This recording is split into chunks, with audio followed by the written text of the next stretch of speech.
साल 1193 एडी। ये वो मनहूस साल है जब बख्तियार खिलजी ने विश्व की सर्वश्रेष्ठ यूनिवर्सिटी नालंदा महावीरा को आग के हवाले कर दिया था और वहाँ पर रह रहे हजारों निहत्थे बौद्ध भिक्षुओं को मौत के घाट उतार दिया था। पर सवाल तो ये उठता है कि नालंदा ना तो किसी राजा का किला थी, ना ही कोई खजाने से भरपूर मंदिर, तो फिर क्यों बख्तियार खिलजी ने नालंदा को यूं तबाह कर दिया? तो इस बात का सीधा जवाब है सिर्फ नफरत और जलन। चलिए फिर जानते हैं नालंदा विश्वविद्यालय के स्वर्णिम इतिहास से लेकर उसके तबाह होने तक की पूरी दास्तां। पर उससे पहले भारतीय इतिहास की ऐसी ही अनसुनी कहानियों को जानने के लिए आपके अपने चैनल बी हिस्टोरिक को सब्सक्राइब कर लीजिए, क्योंकि जो अपने इतिहास को नहीं जानते वह स्वयं इतिहास बन जाते हैं। शुरुआत करते हैं नालंदा के इतिहास से।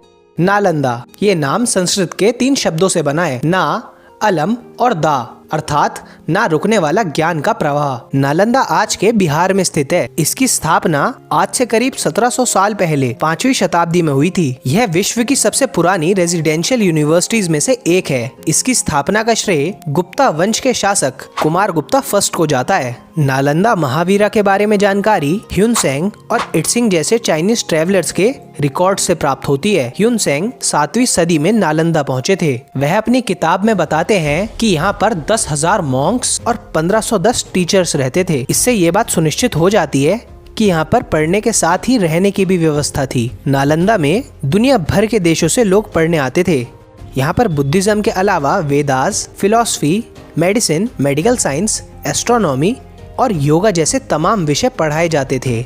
इसके अलावा नालंदा में कई उपनिषदों की ओरिजिनल मैन्युस्क्रिप्ट्स उपलब्ध थी। रिकॉर्ड से ये जानकारी भी प्राप्त होती है कि यहाँ पर पढ़ना बिल्कुल फ्री था। ये कहना बिल्कुल गलत नहीं होगा कि नालंदा विश्व एजुकेशन का एक प्रमुख केंद्र था। यहाँ पर शिक्षा का स्तर कितने अव्वल दर्जे का था उसका अंदाजा आप इस बात से लगाइए कि नालंदा के प्रिंसिपल एक समय पर महान गणितज्ञ आर्यभट्ट रहे थे। 800 वर्षों तक नालंदा यूं ही अपने ज्ञान के दिव्य प्रकाश से सिर्फ भारतवर्ष को ही नहीं बल्कि समूचे विश्व को रोशन करता रहा। लेकिन 12वीं सदी में अचानक से यहाँ सब कुछ तबाह हो जाता है। पर असल में नालंदा महावीरा पर एक बार नहीं बल्कि 3 बार आक्रमण हुआ था। पहला आक्रमण 455-467 एडी के बीच में मिहिर कुल के नेतृत्व में हुणाज ने किया था। लेकिन इस हमले के बाद स्कंदगुप्त के वंशजों ने नालंदा को रिनोवेट करके उसको पहले से भी बेहतर बना दिया। बात अगर दूसरे आक्रमण की करें तो वह 7वीं सदी के शुरुआत में बंगाल के गौदास राजवंश द्वारा किया गया। पर इस हमले में भी ज्यादा नुकसान नहीं हुआ और राजा हर्षवर्धन ने फिर से नालंदा का पुनः निर्माण करा दिया। लेकिन 1193 एडी में अफगानी आक्रमणकारी बख्तियार खिलजी के हमले ने नालंदा का विनाश कर दिया। तो चलिए जानते हैं इस हमले के पीछे की कहानी। बख्तियार खिलजी 1193 एडी में भारत आया और जल्द ही उसने बिहार के कुछ इलाकों पर हमला करके उन पर कब्जा कर लिया। अपने इसी अभियान के दौरान खिलजी की तबीयत बहुत ज्यादा बिगड़ने लगी। कोई इलाज उस पर काम नहीं कर रहा था। उसके साथ आए हकीम भी उसका इलाज नहीं कर पा रहे थे। तब कहीं से उसको पता चला कि नालंदा के प्रधान अध्यापक राहुल श्री भद्र उसका इलाज कर सकते हैं। वह बेहद अव्वल दर्जे के वैद्य थे। लेकिन बख्तियार खिलजी एक गैर मुसलमान से इलाज कराने को तैयार नहीं था। पर जब फिर कुछ और दिनों तक उसकी तबीयत नहीं सुधरती तब जाकर वह राहुल श्री भद्र से इलाज कराने के लिए राजी हो जाता है। जिसके बाद फिर जब राहुल श्री भद्र खिलजी के पास पहुंचते हैं तब खिलजी उनके समक्ष एक शर्त रख देता है कि मैं तुम्हारी दी हुई कोई दवाई नहीं खाऊंगा। अगर तुम सच में इतने विद्वान हो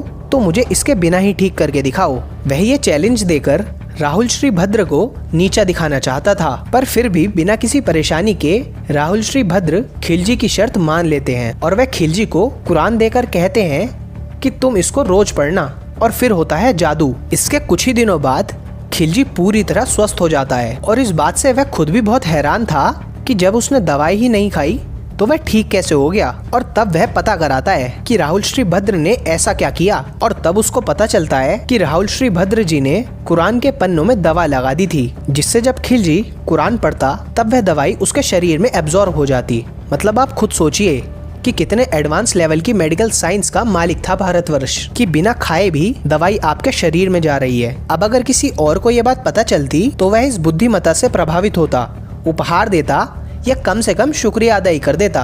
पर बख्तियार खिलजी इस बात को जानकर ईर्ष्या से भर गया कि इन काफिरों के पास मुस्लिम हकीमों से ज्यादा ज्ञान कैसे हो सकता है। और तब उसको पता चलता है नालंदा के विषय में, जो अमूल्य ज्ञान के सागर को समेटे थी। इस ज्ञान का स्तोत्र था नालंदा की लाइब्रेरी, जिसका नाम था धर्मगंज। यह लाइब्रेरी उस वक्त विश्व की सबसे बड़ी लाइब्रेरी थी, जिसमें 90 लाख से भी ज्यादा विभिन्न विषयों पर किताबें थीं। और इसी जलन के मारे वह इस ज्ञान के स्तोत्र को तबाह करने का सोच लेता है, जिसके बाद वह जल्द ही नालंदा पर हमला बोल देता है और यहाँ रह रहे हजारों निर्दोष और निहत्थे बौद्ध भिक्षुओं को मौत के घाट उतार देता है। खिलजी की यह सेना कई स्कॉलर्स को तो जिंदा ही जला देती है। इस कत्लो गारत के बाद वह नालंदा की लाइब्रेरी धर्मगंज में भी आग लगा देता है। यहाँ पर इतनी किताबें थी कि यह लाइब्रेरी 3 महीने तक लगातार जलती रही। इन किताबों में कई तो ओरिजिनल फॉर्म में थी और कई तो ऐसी किताबें थी जो आज अगर हमारे पास होती तो साइंस और मेडिकल साइंस जैसी फील्ड्स में ना जाने आज हम कितने आगे होते। अब आप अगर ये सोच रहे हो कि अब की बार भी पहली 2 बार की तरह इसका पुनः निर्माण क्यों नहीं हुआ, तो इसका जवाब है कि पुनः निर्माण के लिए कुछ होना भी तो चाहिए। नालंदा में इस हमले के बाद अगर कुछ बचा था तो वो थी बौद्ध भिक्षुओं की लाशें, किताबों की राख और खंडर इमारतें। नालंदा के ज्ञान से सिर्फ भारतवर्ष का ही नहीं बल्कि पूरे विश्व का भला होता था, इसलिए ये नुकसान भी समूचे विश्व का था। लेकिन खिलजी सिर्फ नालंदा तक नहीं रुका, उसने इसके अलावा 2 और यूनिवर्सिटीज विक्रमशिला और ओदंतपुरी को भी तबाह कर दिया। एक सनकी की सनक ने भारतवर्ष की शिक्षा व्यवस्था की जड़ों को हिला दिया। जिस देश में ज्ञान को सम्मान की नजर से देखा जाता हो, उस देश में ऐसी घटना इतिहास का एक काला अध्याय है, जिसके बारे में हर भारतीय को जरूर जानना चाहिए। तो मेरी आपसे रिक्वेस्ट है कि आप इस वीडियो को ज्यादा से ज्यादा लाइक और शेयर कीजिए। तो चलिए फिर मैं जल्द लौटूंगा भारतीय इतिहास की ऐसी किसी घटना के साथ। तब तक के लिए जय हिंद, जय भारत।